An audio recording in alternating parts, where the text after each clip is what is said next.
रसिया को बर्बाद करने के लिए अमेरिका ने पाकिस्तान को चुना कि यहां से वो रसिया और इंडिया दोनों को कंट्रोल कर सकता है। लेकिन अमेरिका भी चालबाज कम नहीं था। बिना किसी को बताए अमेरिका ने रूस के सिधाने तुर्की में और इटली में परमाणु मिसाइलें तैनात कर दी। उसका नाम था जुपिटर मिसाइलें, और ये परमाणु मिसाइलें थी, और तुर्की से महज 150 किलोमीटर दूर पे रसिया था, यहां और यहां परमाणु मिसाइलें रख दी। इससे कि दोनों देशों में बहुत टेंशन बढ़ गया, और इसको लगता था जॉन एफ कैनेडी को कि बहुत तीर मारा है, रूस को गिरा देंगे। अरे भैया ये रूस है, निकिता क्रुश्चेव, इसने कहा कि मेरे सिधाने बम रखोगे और जुपिटर मिसाइल रखोगे, ये बात ठीक नहीं है। अमेरिका को कहा गया अरे भाई हम तो रखेंगे, जरूरत पड़ेगा तो मार देंगे।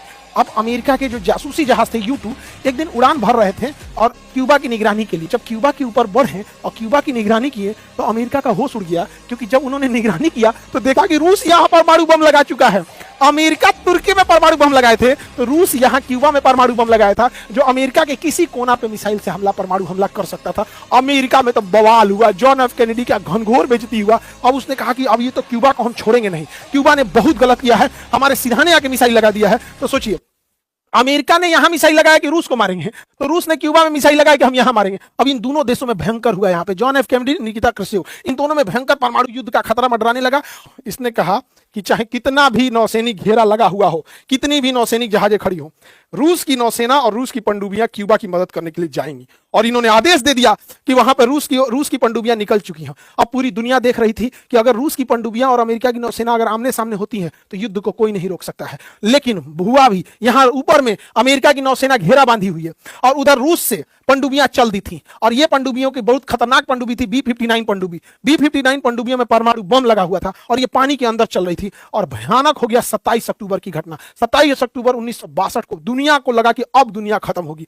ये दोनों पनडुब्बियां ये सब आमने सामने हो गई। सब 27 अक्टूबर दुनिया देख रही है कि अब क्या होगा, परमाणु बम चलेगा कि नहीं। जो उस पनडुब्बी के कमांडर थे, उस कैप्टन का नाम था वेलेंटाइन सेविस्की। अब ये सब का रसिया नाम है, उटपटांग थोड़ा सा रहता है। इन्होंने आदेश दिया कि मार, परमाणु बम मार, एकदम उड़ा दे पूरा अमेरिका को। लेकिन जो सेकंड इन कमांड थे, उन्होंने मना किया, कहा कि ये रूटीन फायर भी हो सकता है। उनका नाम था वासिली आर्खिपाव। इन्होंने मना किया, कहा कि नहीं, हम आदेश नहीं देते हैं। यही व्यक्ति याद रखिएगा जिसने मना किया था, नहीं तो परमाणु बम मार देता। और वहां पॉलिटिकल अफसर थे इवान मसलेनिकोव, इन्होंने भी मना किया कि नहीं, हम परमाणु बम हमला नहीं करने देंगे। लेकिन ये पूरा रेडी था, हम लोग एक समझौता करते हैं वरना दुनिया समाप्त हो जाएगी, परमाणु युद्ध से कुछ हो नहीं सकता है। एक छोटा सा मिस्टेक अगर होता ना, और केवल ये बोल देता ना वसीली, तो अगर तो उस समय तो परमाणु हमला हो गया रहता अमेरिका पे, फिर अमेरिका उधर से परमाणु बम मारता। बाद में दोनों नेताओं ने मिलकर एक समझौता किया कि देखो भैया, हम ये क्यूबा से मिसाइल वापस मंगा लेते हैं, तो आप भी एक काम कीजिए, तुर्की और इटली का मिसाइल अपने यहां से परमाणु बम वापस मंगा लीजिए। तो अमेरिका ने भी वापस मंगा लिया और रूस ने भी वापस मंगा लिया। इस तरह से 1961 में दो देशों के बीच परमाणु हमला होते होते बच गया।